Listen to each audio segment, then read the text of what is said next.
Hey guys, welcome back to Arry the Stag. TR Tony here, sat in the garage, looking a little bit more organised this week. I'd like to claim some responsibility, but have had no opportunity to do so whatsoever, as Arry himself was out here last Sunday tidying it all up. So at least it's looking nice. He's just left a nice MG BGT front valance. You can probably just see that here on the bench. So that's going to be back in place on his MG in due course, and we'll be down to Alan's. This week I'm just going to review a little bit more about the Triumph Stag V8 engine. We had a number of emails this week which have been really useful from a variety of different sources around the world, namely from Peter and from Nigel, one or two others as well, which I'll name as we go through, talking about how the cylinder heads fit, and a few other pointers as well in terms of the engine and what you do with it when you're trying to do the water, changing of the water for antifreeze and that kind of thing. So I'll just share with you a few pointers and walk you around the engine again, but hopefully it will be learning for all of us. There are one or two controversial points I'll get across in here. I'm not sure there's any answer to some of these points either, but I'm going to put across best kind of thoughts that I've gathered in this last week for you to enjoy and share. And please feel free to chip in with your thoughts as well. We're always all ears. Okay, so without further ado, let's go and have a look at the engine, and I'll talk you through some of the feedback we've had.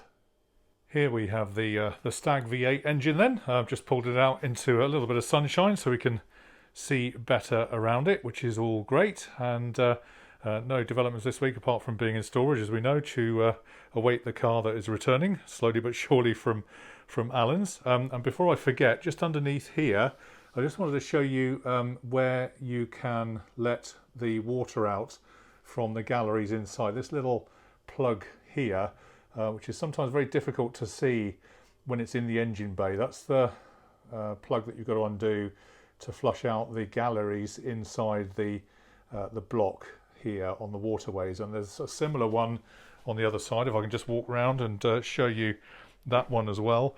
Again, these are really tricky, I think, to get hold of and often under kind of utilised. I think you can see there that's even tougher to get into, and bear in mind that these engines are supported on these brackets here onto the body. I think you can appreciate just why some of these get left behind. So that was a bit of feedback we had this week. Thank you for that.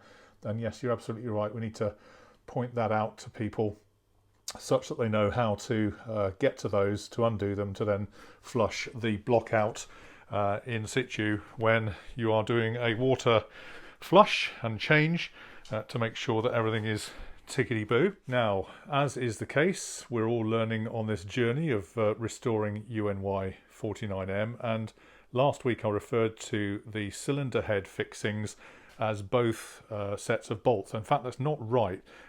These obviously are bolts here on the lower kind of end, in between the spark plugs and the fix in one way, which are all here, as you can see. There's 5 of them all together, and the last one being over here. We've then got, they're not in fact bolts, as I probably misled you last week. So these here are actually studs, and I was reminded, quite rightly so, that these aren't actually bolts. They're kind of, as you can see, a long stud with a nut attached to the very top of it, then to torque that down. Now, as you can see here, it has a slot in the top of this stud, and previous films you will have seen of us pulling this engine apart months ago. I actually have these out. Now, these are actually stretch kind of bolts, effectively, or stretch studs, and under torque they will stretch to a required tolerance, thus allowing the head to be torqued down to the right level of torque. And obviously these nuts on the top of these studs are wound down to make sure that that happens. So these, in conjunction with these, then achieve the right torque. And as I mentioned before, they are at funny angles that go into the block itself down over there, and are pigs to get out if they've been in there a long time. Now, I was asked during the week, would it be wise to grease some of these fixings, these studs, or these bolts, such that you can get them out of the engine in a future work or job that you're doing when you want to change the head gasket? And I kind of asked around a few times to get some feedback, and it's been really interesting what I've had fed back. Now, the first suggestion was that we should perhaps try something like this, copper slip or some kind of multi-purpose grease that's got copper in it, to put on the threads of these here studs, and thus in the block allow them to be released more easily by that. Or indeed you could use graphite, in fact, and graphite, I understand, is a very good lubricant for these circumstances, and that doesn't kind of wear out or get affected by temperature or whatever. And so basically a lead pencil would be good enough to run across the threads at the bottom. However, what has emerged this week is that really these studs are only held in the block to the power of your screwdriver that screws them in. They go into recesses in the block, and you just screw them up tight, that then feed through the cylinder head itself, and then the tightening comes from the actual nut on the stud itself. So clearly that is the tightening thing. As long as these studs are in the depths of the engine block, then actually you don't need to worry about torquing that as compared to obviously a bolt which does go through, and that is holding right through to the block there. So that's a really important difference. And just to clarify what I've just said, obviously these nuts still need to be torqued down to the correct torque, and I'll look at that in just a second, as different from the bolts here, but that's where your torque goes in on there, obviously. And as I say, just a graphite pencil tip with graphite on it. Obviously lead is made from graphite, the lead pencils here. Then scrape that over the threads. That will give you a level of, in inverted commas, lubrication. Now what's interesting is when you come to the manual itself and you actually look into how you redo up the cylinder head nuts and bolts to tighten it, it just obviously gives you a sequence: tighten cylinder head nuts A, B, C, D, E. So that's obviously one particular kind of sequence, A, B, C, D, E, and also F, G, H, I, J on the other bank. And then it says tighten 2 bolts securing front cover to cylinder head, and tighten 1 and 2, I'm assuming that's 1 and 2 here, to 45 and 55 pound-foot, again, which is in there. And the note here, which is really interesting, I've really just read this actually, is that it says to fit the cylinder head studs, which is what we've just been looking at, to full depth of thread, but only actually finger tight in here. So that's really interesting. Although we know that they've got cross slots to get a screwdriver in, you can see that actually it's only suggesting you put them in finger tight. I know they go in, I don't know, must be an inch or so, if not more than that, into the top of the block itself, but nevertheless that seems quite interesting that these stretch kind of shafts only need to be finger tight in the block itself. So as Peter says in his email to me earlier, these studs are then just screwed in as tight as we can, and the result of tightening the nuts down on the top elongates the stud and imposes an end-to-end clamping force then between the bottom threads and the top threads. It's that clamping force which obviously is the important thing to worry about, and the idea is to use the nut to tighten against the head to the stud. Trouble is you can't actually directly measure that elongation of the clamping force, so you're measuring the torque used to tighten down the nut and use the relationship between the torque needed to be applied to the nut to result in a particular elongation of the stud, if you're with me so far. And as Peter says, this is the bit which is a bit tricky, as torque is related to the friction in the threads and the friction between the bottom of the nut and any washer. And obviously we're talking right down here now at the top of those studs. So really, really interesting. And as we were discussing earlier in the week, you know, there is no direct kind of worry about the studs in the block itself. The principal thing is that they must be tightened down by the nut on this end for these particular elongated studs. Now through Peter we were referred on to a chap called Nigel, who's a very nice guy, and his view that there are 2 issues really here: the effect of the graphite on the thread and the effect of the graphite on the plane portion where it actually passes through the alloy of the head. And this is obviously the gap, not gap, obviously there shouldn't be a gap, but this is where the cylinder head meets the block. It's that kind of line there where the head gasket is, obviously, and that goes through.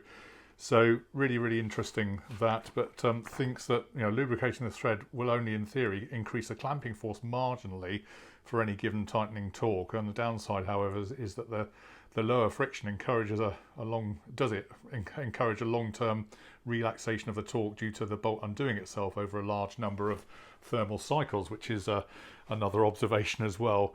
And lubricating the shank of the bolt or the stud here then you know, is it wasted? It may help minimise any corrosion risk, which is ultimately what we're trying to do here, so we can get the heads off in future.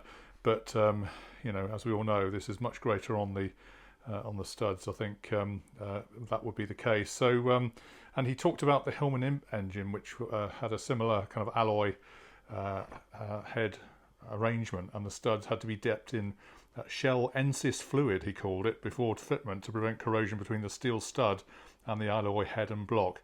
But we don't know if that's a fluid or whether it's still available. So just really interesting to get into the weeds of this. I know it's kind of quite technical, and I know there's going to be lots of views about this as well around the world, but if it makes our life easier in removing these things in future, then happy days, so be it. And on further investigation from Nigel, who fed us some information, beg your pardon, this was from Peter, who fed us the information back on a Hillman Imp website, is that they say that you should not use a copper slip for the head bolts.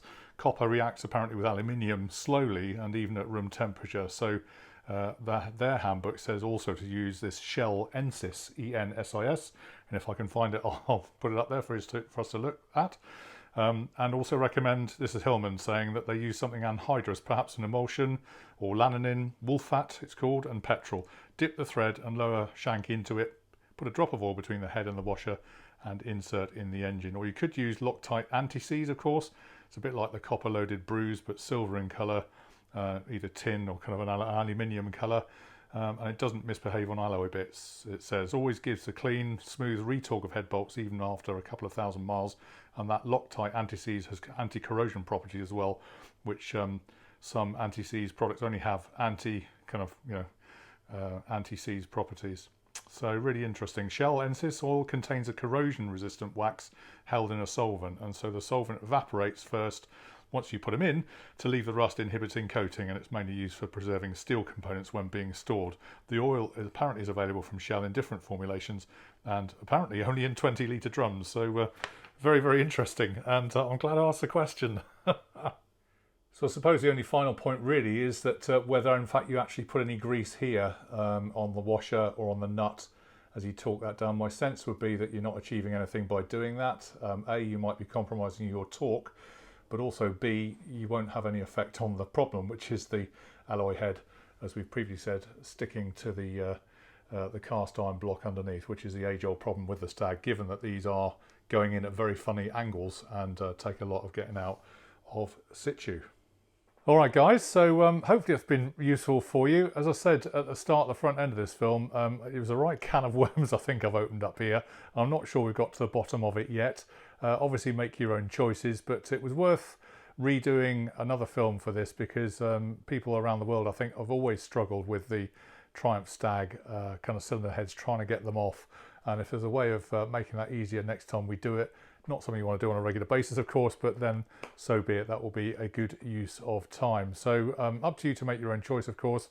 And I've only just repeated the feedback we've had from around the world, but equally I think the opinion is divided a little bit, but nevertheless, hopefully that's given you a few pointers to do the right thing in your particular circumstance.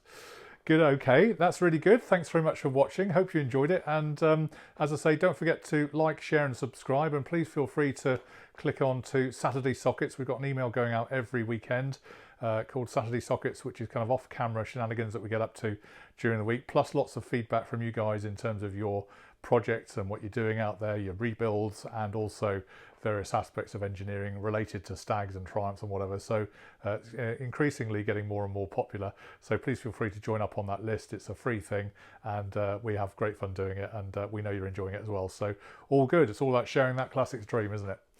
Okay, no more news from UNY 49M this week, sadly. We are in lockdown, as you know, so I'm waiting for more pics from Alan. So as soon as I get any, I'll obviously upload them and show them to you next week in a new film. Meanwhile, stay safe, everybody. Hope you're being safe wherever you are. And we'll see you online on Arry the Stag very soon. All the best, guys. Cheers for now.